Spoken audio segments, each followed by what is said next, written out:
Alors, merci aux gens de la télé communautaire, merci aux gens dans la salle, des représentants citoyens braves en cette belle période estivale. Donc, nous avons quorum. J'aurais besoin de quelqu'un proposer l'ordre du jour, s'il vous plaît. Oui, Emmanuel Roy, je propose d'adopter l'ordre du jour tel que déposé. Merci. Quelqu'un pour appuyer? Oui, j'appuie la proposition, M. le maire. Merci. C'est adopté. 2 points, approbation de procès-verbal séance ordinaire du 14 juillet 2026. Besoin de proposeur, s'il vous plaît. Oui, les membres du Conseil ont reçu dans les délais fixés par la loi le procès-verbal de la dite séance. Le greffier est dispensé d'en faire la lecture. Je propose donc d'approuver le procès-verbal de la séance ordinaire du 14 juillet 2026 tel que déposé, que le maire et le greffier soient autorisés à signer. Merci. Quelqu'un pour appuyer? Oui, j'appuie cette proposition, M. le maire. Merci.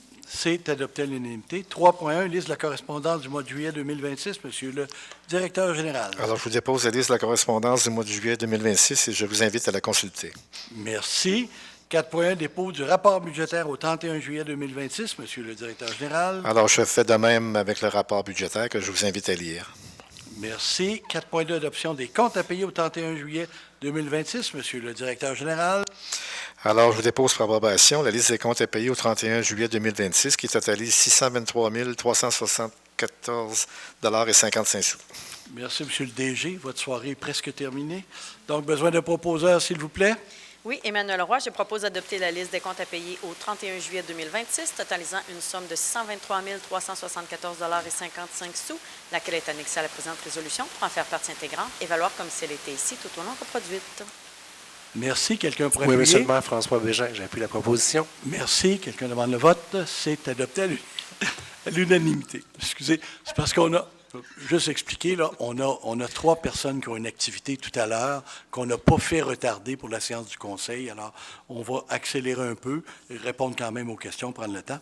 Affaires courantes, 5.1, acceptation des demandes de permis déposées en vertu des règlements relatifs au PIA. Besoin de proposeur, s'il vous plaît. Oui, attendu que les demandes de permis assujetties au règlement relatif au plan d'implantation et d'intégration architecturale, PIA, ont été analysées lors de la rencontre du comité consultatif d'urbanisme CCU le 30 juillet 2026.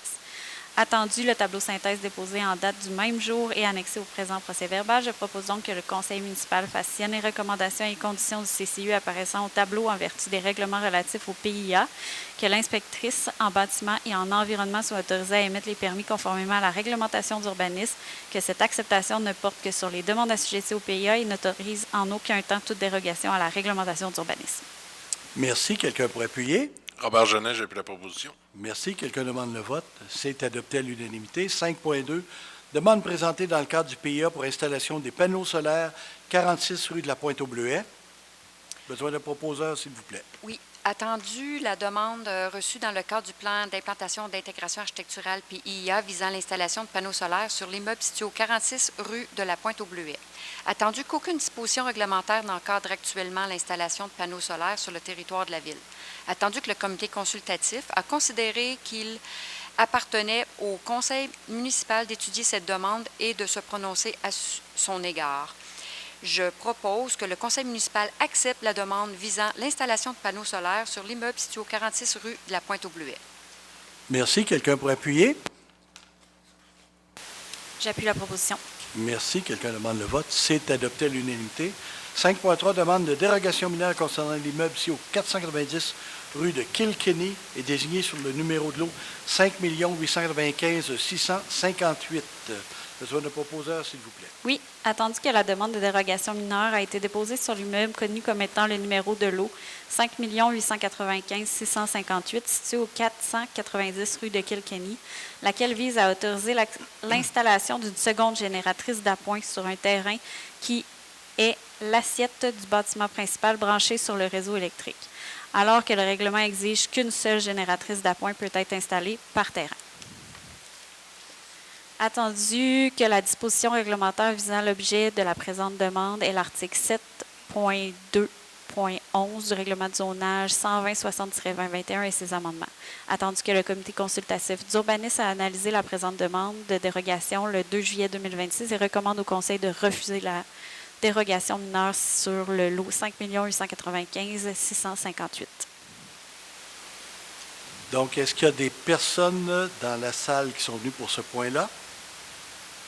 Non. Donc, ça va, on poursuit. Attendu que le conseil municipal a entendu les personnes intéressées, attendu que les avis ont été publiés conformément à la loi, je propose donc que le conseil municipal refuse la demande de dérogation mineure déposée sur l'immeuble connu comme étant le numéro de lot 5 895 658, situé au 490 rue Kilkenny. Merci. Quelqu'un pour appuyer? Oui, j'appuie cette proposition, Monsieur le maire. Merci. Quelqu'un demande le vote. C'est adopté à l'unanimité. Donc, on fait ça parce qu'il y a d'autres options que d'avoir une deuxième génératrice à chaque présidence. 5.4, demande de dérogation mineure concernant l'immeuble au 114 rue Gingras est désigné sous le numéro 4 millions de lot 4 743 289. Besoin de proposeur, s'il vous plaît. Attendu que la demande de dérogation mineure a été déposée sur l'immeuble connu comme étant le numéro de lot 4 743 289, situé au 114 rue Gingras, laquelle vise à régulariser l'implantation d'un garage à 2,5 mètres de la ligne latérale de terrain, alors que le règlement exige une marge minimale de 3 mètres. Attendu que la disposition réglementaire visant l'objet de la présente demande est l'article 7.2.3.3 du règlement de zonage 120-60-2021 et ses amendements. Attendu que le comité consultatif d'urbanisme, le CCU, a analysé la présente demande de dérogation le 30 juillet 2026 et recommande au conseil municipal d'accepter la dérogation mineure sur le lot 4 743 289. Est-ce qu'il y a des gens dans la salle sur ce point-là en particulier? Donc, on poursuit. Attendu que le conseil municipal a entendu les personnes intéressées, attendu que les avis ont été publiés conformément à la loi, je propose donc que le conseil municipal accepte la demande de dérogation mineure déposée sur l'immeuble connu comme étant le numéro de lot 4 743 289, situé au 114 rue Gingras. Merci. Quelqu'un pour appuyer? Robert Genet, j'appuie la proposition. Merci. Quelqu'un demande le vote. C'est adopté à l'unanimité. 5.5, adoption du règlement 128-90-2026 concernant la restriction temporaire de développement immobilier en raison de la capacité du réseau d'égouts dans certains secteurs ciblés. Besoin de proposeur, s'il vous plaît. Oui, Emmanuel Roy. J'informe donc le Conseil que le règlement cité en rubrique a pour objet de restreindre temporairement le développement immobilier et les interventions sur les bâtiments existants qui auraient pour effet d'augmenter la charge d'eau usée rejetée dans les égouts municipaux, de délimiter les secteurs à l'intérieur desquels ces restrictions sont applicables et de déterminer les exceptions admissibles. Attendu que des analyses techniques et des rapports d'ingénierie démontrent que certaines infrastructures de collecte et de transport des eaux usées, dont les conduites collectrices, les réseaux d'égouts combinés et la station de pompage, ont atteint leur capacité nominale maximale dans des zones spécifiques du territoire municipal. Attendu que l'autorisation de nouveaux raccordements au réseau d'égouts dans ces zones spécifiques augmenterait significativement les risques de refoulement d'égouts dans les résidences privées et de débordement d'eau usée non traitée dans l'environnement. Attendu qu'il est de la responsabilité de la municipalité de protéger la santé publique, la sécurité des citoyens et l'intégrité de l'environnement. Attendu qu'il s'avère nécessaire de suspendre temporairement le développement immobilier et l'augmentation des charges d'influents uniquement dans les secteurs saturés, le temps d'exécuter et de financer les travaux de mise à niveau requis. Attendu qu'un avis de motion de l'adoption du présent règlement a été donné lors de la séance ordinaire du Conseil tenue le 14 juillet 2026. Attendu qu'un projet de règlement ait été adopté à la séance ordinaire du Conseil tenue le 14 juillet 2026. Attendu les changements accessoires apportés au tracé des secteurs 2 et 3. Attendu qu'une consultation publique sur le projet de règlement ait été tenue le 4 août 2026. Attendu qu'une copie du règlement ait été remise aux membres du Conseil au plus tard 72 heures avant la séance et que tous les membres du Conseil présents déclarent l'avoir lu et renoncent à sa lecture. Je propose donc d'adopter le règlement numéro 12 890-2026 concernant la restriction temporaire du développement immobilier en raison de la capacité du réseau d'égouts dans certains secteurs ciblés, lequel est annexé au livre des procès-verbaux pour en faire partie intégrante et valoir comme s'il était ici tout au long reproduit. Merci. Quelqu'un pour appuyer? Oui, j'appuie cette proposition, M. le maire. Merci. Quelqu'un demande le vote? C'est adopté à l'unanimité. Donc, je pense que vous étiez à la séance de consultation, M. Côté. Vous connaissez les tenants et aboutissants. Merci. 5.6, octroi des contrats, études géotechniques et caractérisation environnementale, réfection de la route de Fossambeau, groupe ABS. Besoin de proposeur, s'il vous plaît. Oui, attendu qu'il y a lieu d'octroyer un contrat pour la réalisation d'une étude géotechnique et d'une caractérisation environnementale dans le cadre des travaux de réfection de la route de Fossambeau. Attendu l'appel d'offres sur invitation soumis aux firmes Groupe ABS, Groupe GEOS et Artelia Canada, document en annexe. Attendu la plus basse soumission conforme reçue du groupe ABS. Attendu les recommandations de la firme Apex Expert Conseil, document en annexe.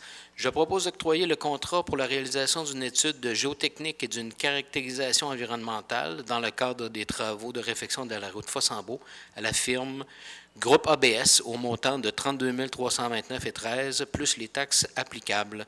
Que cette dépense soit défrayée à même le règlement d'emprunt numéro 128-80-2026 et le surplus non affecté. Merci. Quelqu'un pour appuyer? Oui, M. le maire, Robert Genet, j'appuie la proposition. Merci. Quelqu'un demande le vote? C'est adopté à l'unanimité. Donc, c'est pour le repavage de la portion de route de Fossambeau qui est minée beaucoup. Nomination d'une mairesse suppléante, je vais le faire moi-même, donc attendu qu'il y a lieu de nommer une mairesse suppléante pour la période du 1er septembre 2026 au 31 mai 2027. Je propose donc de nommer Mme Myriam Deroy, conseillère du district numéro 4, à titre de mairesse suppléante pour la période du 1er septembre 2026 au 31 mai 2027, en remplacement de Mme Manon Huard. Et nous remercions Mme Huard pour le travail accompli. Merci, Manon. Donc, besoin de quelqu'un pour appuyer, s'il vous plaît? Oui, Emmanuel Roy, j'appuie cette proposition. Merci. Quelqu'un demande le vote? C'est adopté à l'unanimité. Tu vois, tu as juste des amis.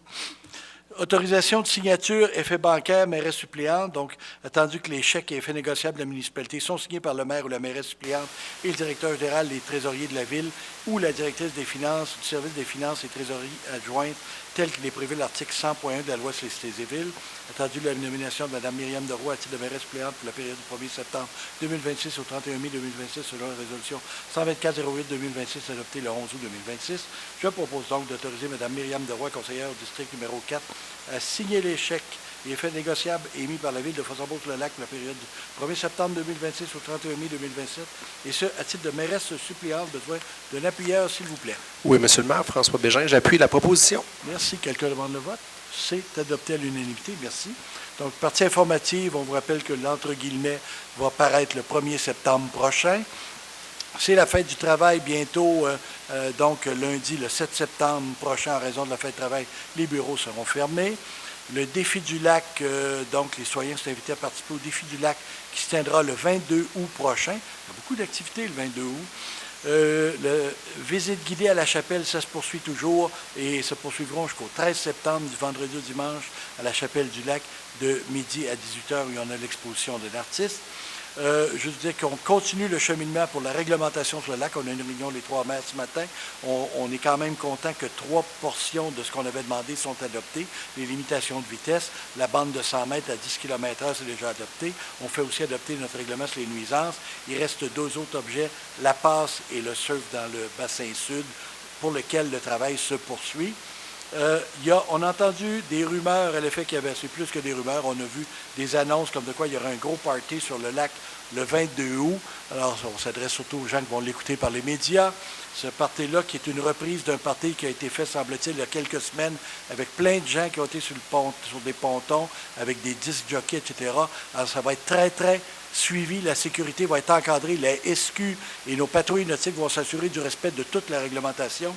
C'est un party qui est non autorisé, qui n'a pas eu l'approbation de personne, qui fait entre autres l'objet de plaintes de la part des gens de la CEPAC. Alors, on va tout faire pour empêcher que ça puisse avoir lieu, mais ça a lieu, ça va être hyper contrôlé. On rappelle aux gens que c'est les Olympiades cette semaine des 2 corporations nautiques, Fossambeau et Club du Lac. On vous invite à les appuyer. Il y a le Festisplash le 16 août également. Et c'est l'Assemblée générale annuelle de l'Appel le jeudi 13 octobre au Club de golf à 19h. Et sur ce, bonne saison tout le monde. On est rendu à la période de questions. Avez-vous des questions dans la salle?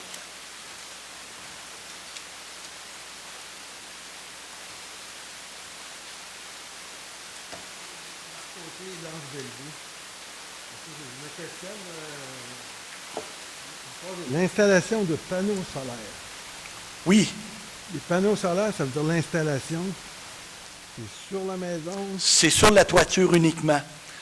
Il y a un seul projet présentement qui a fait l'objet d'une demande. On s'est aperçu qu'on n'avait pas de réglementation adaptée. Ouais. Donc, on va demander une réglementation. Notre service d'urbanisme a le mandat de trouver une réglementation qui va venir restreindre uniquement sur les surfaces de toiture des bâtiments. Puis il y a probablement un encadrement supplémentaire là, qui va être à étudier avec le CCU. Ben, c'est la question que je me demandais. Si quelqu'un fait une structure et installe ça sur le devant de sa maison, Non. ça irait peut-être à l'encontre du pays. Ah, c'est certain qu'au niveau du PA, ce n'était pas permis. Dans cette zone-là, ce n'était pas nécessairement une restriction par rapport au PA, c'était surtout il y a un trou dans notre règlement. Alors, et la personne a quand même une très belle résidence, il ne voulait pas non plus la maganer. Elle s'est assurée que ce ne soit pas visible quand les gens pénètrent dans la rue. En sortant, on les voit, mais ils sont vraiment orientés sud-ouest, donc l'orientation optimale en fonction de l'ensoleillement ici. Fait que ça devrait être correct. Mais on va avoir un règlement en chantier qui va partir là-dessus. Non, mais c'est un questionnement. Je me disais, vu qu'il n'y a pas de règlement, il y en a qui peuvent. Oui, bien là, on est chanceux, on a quand même l'outil du PIA, mais là, on va adopter très rapidement à la prochaine séance, on va donner un avis de motion pour un projet de règlement pour restreindre ça. Dans les municipalités autour de nous, est-ce qu'il y en a qui ont des règlements par rapport à ça? On a, comme la demande, on l'a eu dans les derniers jours, dans les dernières semaines, on n'a pas fait la recherche encore, mais on a demandé d'avoir les meilleures pratiques à notre directeur général qui va s'assurer de colliger les meilleurs règlements, surtout qu'on veut garder ce qui a été voté, là, le caractère de villégiature, les encadrements par PMA, le côté esthétique, puis on ne veut pas que ça ait de nuisance sur le voisinage. Une fois qu'on va avoir ça, je pense qu'on va avoir des bons paramètres de base. Bon. Merci beaucoup. Merci. Donc, on aurait besoin d'une proposition pour la clôture, s'il vous plaît. Oui, mais juste avant, je préfère un petit message. Oui. Rapidement. Juste à propos du défi du lac du 22 août, on est encore à la recherche de quelques bénévoles si jamais des gens seraient intéressés. Là, au niveau, c'est pour encadrer la sécurité des participants. Là, c'est de 8h30 à midi environ. Donc, juste à m'écrire un petit courriel via mon adresse courriel qui est disponible sur le site de la Ville. Oui, puis alors, on vous invite, les profits vont être versés en partie, entre autres, à la chapelle du lac et en partie à l'appel, évidemment, et en partie, je me suis plus là. OK. C'est bon. Voilà. Alors, l'ordre du jour étant épuisé, je propose de fermer cette séance et de lever l'Assemblée à 19h16. Merci tout le monde.